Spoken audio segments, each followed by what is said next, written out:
Hi friends, आम आज बनवा भेंडी दो पियाजा से मुझे भेंडी अदा रसुण पेस्ट रिफाइन तेल टमाटो पेस्ट पियाज को एमती बड़ बड़ कर काटी नहीं लुण हल्दी गुंड जीरा। फास्ट आम गोटे कड़े बसई गैस ऑन करवा। कड़े जो गरम हो तेल पकेबा भेंडी को भाजवाई आपड़ जी भेंडी नहीं से अनुसार तेल पकेबे। तेलटा जो गरम हो गोटे टीस्पून हल्दी गुंड पकाउछि।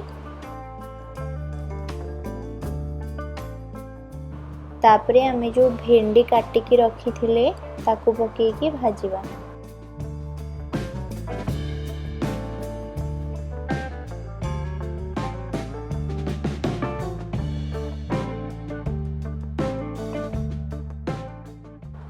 भेंडी भी टिके भाजी गलानी आमे एबे काढ़ी नबा।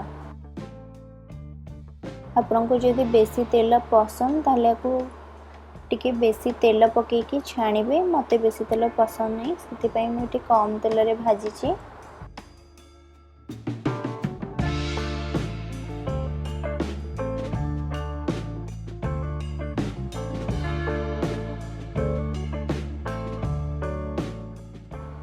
से कड़े रे आमे आउ टिके तेल नबा। मुझे 2 टेबल स्पून तेल नौची। आमे जो पियाज को बड़ बड़ खंड करी काटी थिले ताकू एबे पकेकी टिके भाजीबा।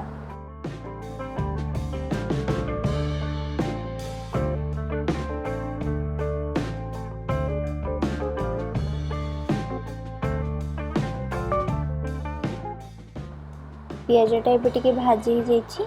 आमे को एबे गोटे प्लेट को काढी नबा।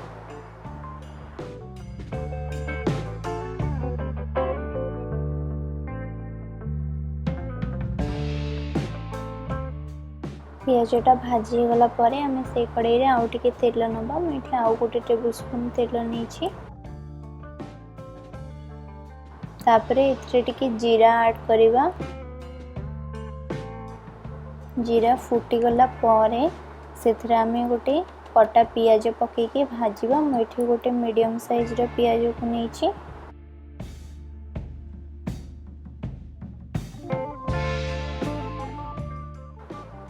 पियाज एबे भाजी ही गलानी। आमे जो अदा रसुण पेस्ट रखी थिले ताकू एबे पकेकी भाजीबा।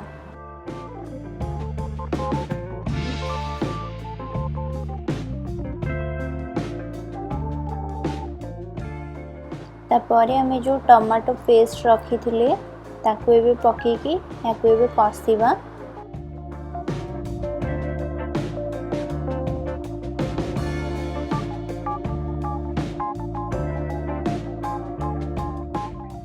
एथिरे आमे हल्दी गुंड लुण आउ टिके लंका गुंड पकेकी आपको भल से मिक्स करिबा।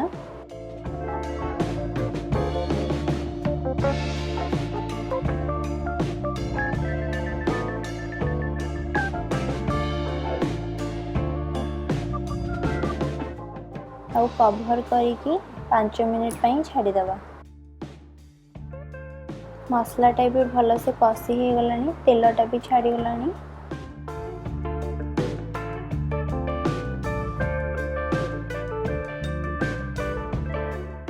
इथरे आमे भी टिके जीरा गुंड पकेबा।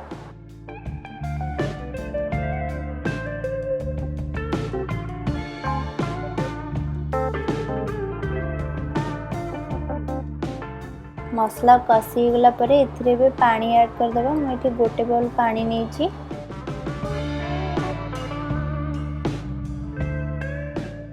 आउ ये सब्जी रे झोल रहिबनी, एटा टिके सुखा रहिबो।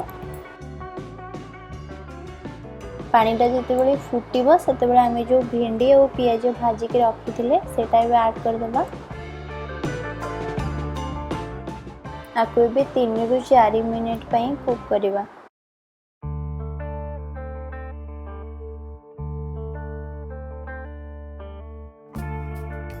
भेंडी और पियाज आमे ऑलरेडी आगु भाजी देइथिले सेते पई एटा बेसी सिझिबनी।